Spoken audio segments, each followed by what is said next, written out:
Oke, tanpa membuang waktu dan juga sudah tidak sabar juga nih para narasumber untuk membahas hal ini juga gitu ya. Di studio sudah hadir, alhamdulillah ada Ibu Lely Aryani Napitupulu, pakar komunikasi politik UNAS. Selamat pagi, Assalamualaikum. Waalaikumsalam Rivi, Mbak Yohana. Sehat Ibu? Ya, alhamdulillah. Alhamdulillah. Senang nggak sih ada pertemuan Senang ini? ada teman saya juga. Kita nggak nanya bukan temennya, kita mau nanya pertemuannya. Tapi siapa teman yang disebut oleh Ibu Lely ini? Prof. Karim Suryadi, guru besar komunikasi politik UPI di Bandung ya? Iya, Bandung. Selamat pagi. Selamat pagi, Prof. Apa kabar? Assalamualaikum. Selamat pagi, Rivi. Ya, senang nggak hari ini, Prof? Jangan bilang ada temannya juga loh, Prof. Langsung, Prof. Oke, saya ingin ke Bu Lely deh. Pertama, Bu Lely, pertemuan kemarin. Iya, jadi ini menarik ya. Sebenarnya kan sebelumnya itu kan ada gambaran bahwa seolah-olah antara Demokrat sama PDIP itu jaraknya sangat jauh Minyak gitu. dan air gitu. Sepertinya dianggap seperti itu. Orang sering melupakan sejarah gitu ya. Bahwa antara Bu Mega sama Pak SBY itu pernah berada dalam satu jalan bersama. Ya. Bahkan Pak SBY itu adalah menteri kesayangan Bu Mega loh. Kemana Bu Mega pergi selalu diajak. Itu Menteri yang pertama. koordinator pernah. Iya, itu yang paling pasti. Yang kedua, jangan lupa Pak Taufik Kemas itu menjadi ketua MPR di zamannya Pak SBY. Itu dua soal penting yang sebenarnya harus kita lihat ke belakang. Sebenarnya relasi antara kedua partai ini bukan jauh-jauh amat. Ya, naik turun itu biasalah dalam politik, itu yang terjadi.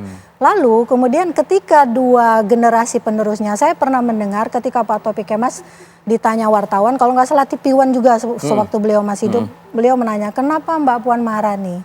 Lalu Pak Taufik Kemas menjawab, destiny. Biar bagaimanapun katanya, Puan itu akan selalu dikaitkan dengan Bung Karno. Karena beliau adalah cucunya Bung Karno. Akan selalu dikaitkan dengan Bu Mega sebagai putri presiden Republik Indonesia waktu itu ya. Lalu kemudian waktu itu AHY belum berada dalam ranah politik. Masih dalam bidangnya, dalam TNI. Masuklah kemudian beliau ke politik. Jangan lupa AHY juga akan selalu dikait-kaitkan dengan seorang tokoh besar bernama Sarwoedi. Dikaitkan juga dengan Pak SBY sebagai presiden kelima dan keenam. Jadi notabene relasi ini membangun narasi kita sendiri. Harusnya bahwa di antara mereka ini sebenarnya adalah dua tokoh yang memungkinkan ke depannya mereka itu adalah generasi penyambung estafet kepemimpinan ke depannya. Kita tidak pernah tahu. Mungkin 2029 nanti AHY sama Mbak Puan akan berdampingan. Artinya Bu Lely melihat ini bukan hanya pertemuan yang sekedar untuk silaturahmi aja, tapi ada konkret politiknya juga begitu. Pasti ada. Yakin? Tapi yang pertama yang dibangun itu adalah kalau dianggap ada kebekuan politik selama ini mencairkan politik yang semacam itu. Tapi kan saya katakan saya 33 tahun loh menulis buku tentang komunikasi politik ini ya.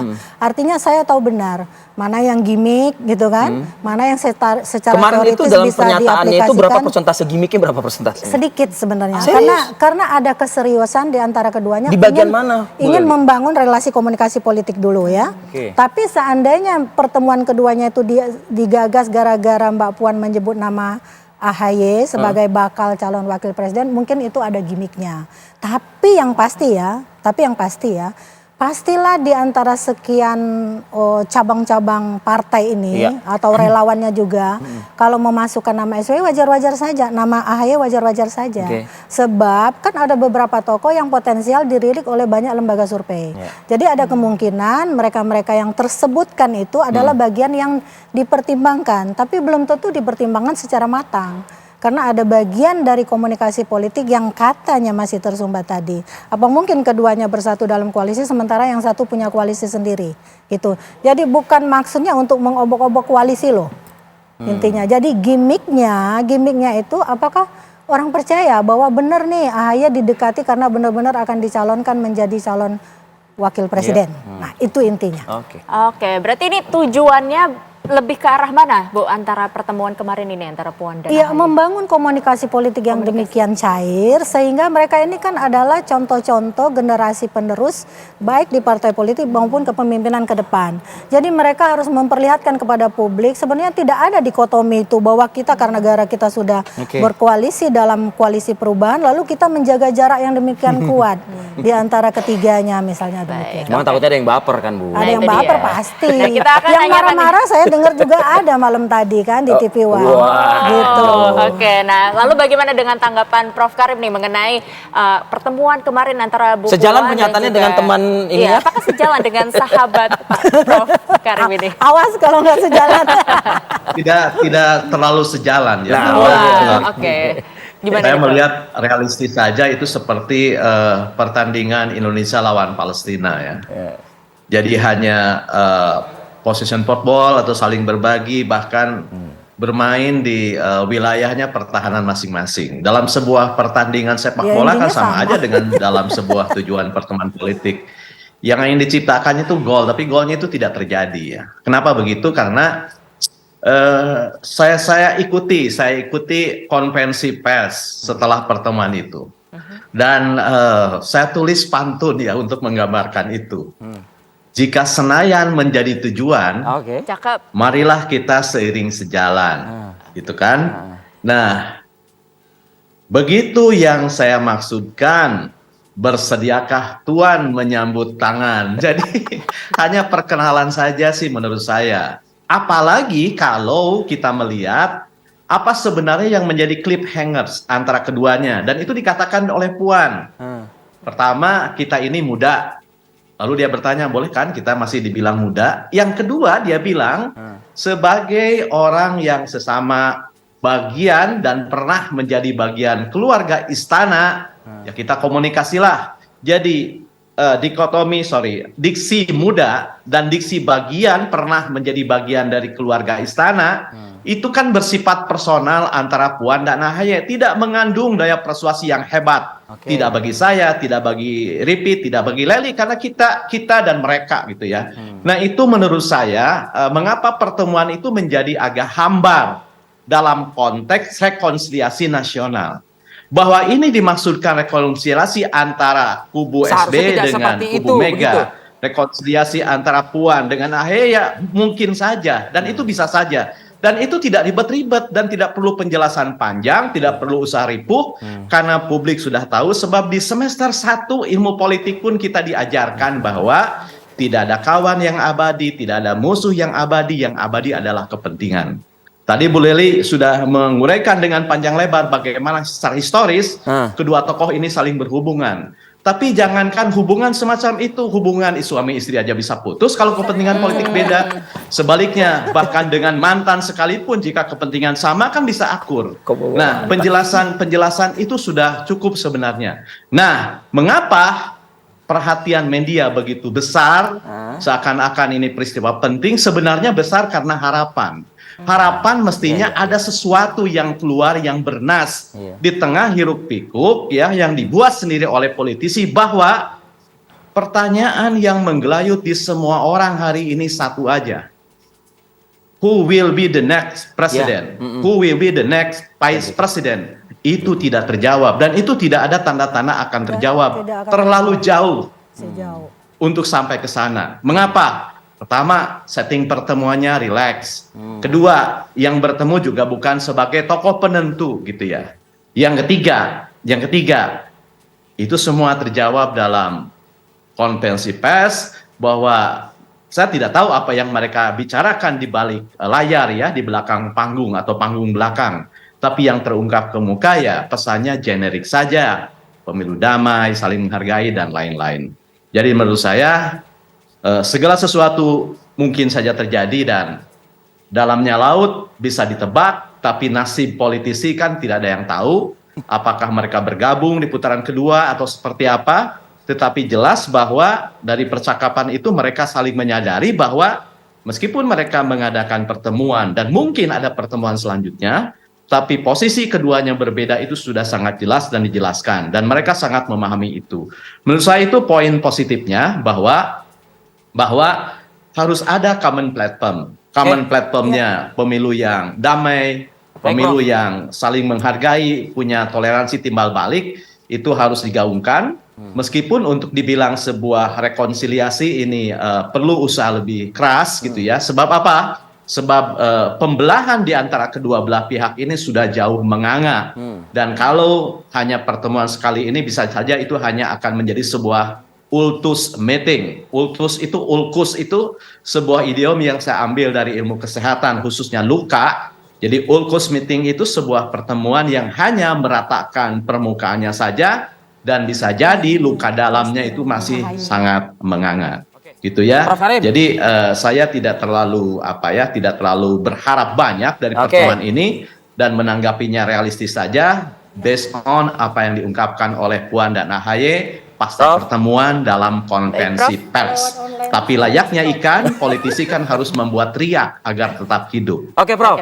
Prof, saya juga sempat ada sedikit membaca ya, ketika Sekjen PDI Perjuangan Hasto Kristianto gitu ya, memandu jalannya konferensi pers. Ada beberapa kalimat atau diksi yang seakan-akan kayak menggoda Partai Demokrat. Di situ ada Sekjen Demokrat dan juga Ketua Umum Partai Demokrat, Mas AHY sendiri. Prof membaca juga nggak sih dari aspek gestur adanya kekikukan atau mungkin kekakuan, ketegangan dari godaan-godaan ya, beberapa diksi kalimat yang digunakan oleh Hasto nih. Kita nanti coba ulas di segmen berikutnya ya, Prof. Bu Leli, kami akan kembali lagi di Apa Kabar Indonesia Pagi. Ya, masih bersama dengan kami, dengan juga Bu Leli Aryani dan juga Prof. Karim Suryadi. Prof. Karim, gesturnya Prof, menyambung pertanyaan saya tadi. Anda punya catatan nggak terkait hal ini? Prof? Tuh Suaranya Prof? masih mute. Masih di mute sepertinya, Prof. Boleh di-unmute dulu? Tuh kan? Nah, biasa faktor U. faktor U. Saya meskipun tadi dalam lead-nya pertemuan yang rileks, santai, saya melihat enggak dari pertemuannya juga meskipun tos-tosan, lihat wajahnya ya ada ketegangan. Dan di sana ada bahasa yang mengatakan pengalaman jam terbang politik itu berbicara. Anda bisa melihat bagaimana ketenangan ya dan penguasaan panggung, penguasaan forum itu terlihat berbeda antara dua tokoh itu. Nah, di sanalah pentingnya rekam jejak. Di sanalah pentingnya pengalaman menduduki jabatan yang relevan untuk itu. Jadi sebenarnya menurut saya hidden message-nya lebih kuat ketimbang apa yang dikatakan bahwa dalam konteks Pilpres dan Capres sebenarnya kita mencari orang-orang yang punya deposit politik.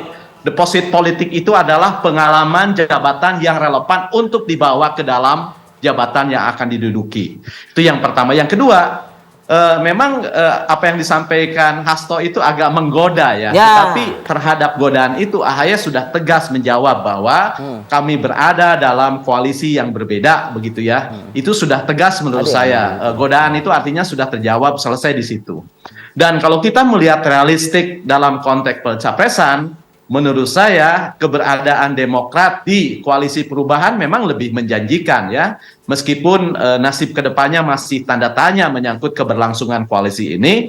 Mengapa saya bilang begitu? Karena kan sampai sekarang belum juga memutuskan siapa cawapresnya. Dan ini berbeda nuansanya dengan koalisi PDIP, koalisi Gerindra, meskipun sama-sama belum menentukan cawapres. Tapi kita tidak melihat tekanan yang serius gitu ya yang dialami oleh Prabowo atau Ganjar Pranowo, sebab ketika Demokrat mengatakan segera umumkan calon wakil presiden, kalau tidak kami akan mengevaluasi, itu indikasinya ke arah segera umumkan cawapres.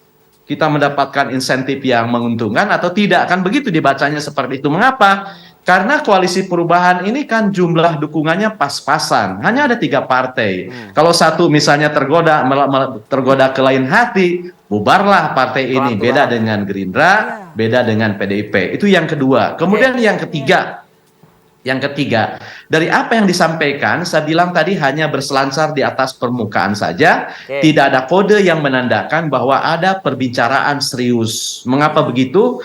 Karena sekali lagi saya katakan, meskipun keduanya juga merupakan tokoh penting di kedua partai ini, tapi kan bukan sebagai pemutus akhir gitu ya, bukan sebagai pemutusan akhir. Jadi mereka penting, tapi keduanya bukan ikon yang dinisbatkan sebagai ikon partai. Sekali lagi, mereka keduanya penting, tapi keduanya bukan tokoh yang dinisbatkan sebagai ikon partai. Jadi kita tidak bisa membaca lebih jauh dari itu, dan itu hanya deskripsi berdasarkan apa yang terlihat, baik gestur, pembicaraan, maupun apa yang tersaji dalam konferensi pers saja. Baik, Ya. oke, boleh. Ya, sebenarnya bacaan politiknya Kang Karim ini nggak jauh-jauh amat dengan apa yang saya kemukakan. Mungkin kelebihan saya karena ada 7 tahun dalam praktek politik langsung gitu ya.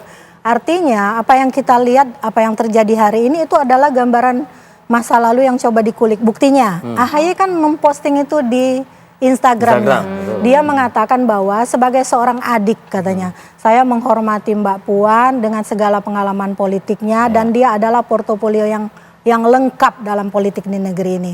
Itu dinyatakan dengan tegas oleh AHY dan bisa dibaca oleh semua kalangan ya. Artinya dia juga mengatakan kami seolah-olah ketemu dengan sebuah persoalan dianggap sebagai masa lalu yang kelam, tapi nyatanya itu tidak ada pada diri kami.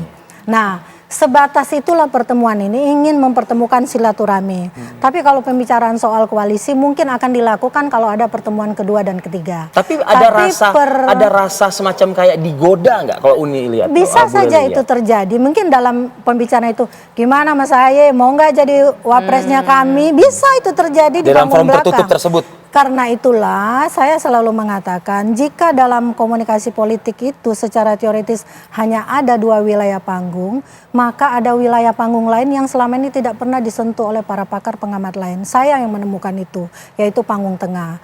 Panggung tengah itulah kompromi antara panggung depan sama panggung belakang. Yang Rivi tanyakan itu adalah bagian yang bisa dilakukan di panggung tengah sambil olahraga, sambil pesta misalnya kan, sambil kongko-kongko dan sebagainya, sambil bicara nih, sambil bicara gimana nih Mas mau nggak jadi wapresnya kami, itu bisa saja terucapkan, tapi kan dianggap sebagai godaan. Iya, Nah godaan itu bagaimana tergantung orang yang menggoda. Kalau imannya kuat kata si Adi Prayitno di tiap TV bilang iman politik, dalam politik itu kan nggak ada iman, yang ada amin gitu loh. Jadi kalau misalnya kepentingannya berjalan maka itulah yang terjadi. Oke, tapi kenapa Ibu baru sekarang momentumnya? Kenapa nggak dari sebelum-sebelumnya atau dari awal mengetahui atau memberikan informasi kepada Kalau hanya publik untuk kalau misalnya rekonsiliasi mereka, gitu lah iya, ya. kalau Iya, hanya rekonsiliasi. makanya saya bilang tadi jangan salah membaca sejarah. Bahkan ketika Pak Jokowi terpilih di 2019, AHY dan saudara-saudara itu sowan ke Bu Mega. Oke. Kenapa itu tidak dilihat sebagai salah satu upaya untuk rekonsiliasi juga misalnya? Salahnya mereka yang mempersepsi soal politik, padahal itu bagian dari rekonsiliasi itu. Lalu kemudian ketika Demokrat berkoalisi dengan PKS dan Nasdem, mempunyai tempat yang berbeda. Apakah perbedaan pilihan itu tidak menentukan bahwa mereka bisa kemudian berkomunikasi politik lagi? Kan tidak. Semuanya berkomunikasi politik. Pak Surya Paloh aja berkomunikasi politik sama siapa? Di Singapura dan sebagainya. LBP. Nah, artinya semuanya bisa terjadi kan? Termasuk yang sudah berkoalisi dengan PDIP. Gitu. Jadi intinya tidak ada istilah baper ya, Tidak mungkin ada ya. baper. Politik itu adalah pertemuan dan pertentangan 2 kepentingan. Hasil akhirnya kompromi. Kompromi dari yang dipertentangkan dan dipertemukan dalam kepentingan. Tetapi itu proposisinya. Baik, kalau gitu. Terima kasih Bu Leli Aryani atas waktunya dan juga Prof Karim Suryadi, terima kasih. Terima kasih, Prof. Analisa Anda, Prof. Nanti coba mungkin ngopi-ngopi kuncinya bareng. Konsensus lah. Makanya kopdar Karim. Baik, terima kasih. Terima kasih, Prof dan Bu Leli.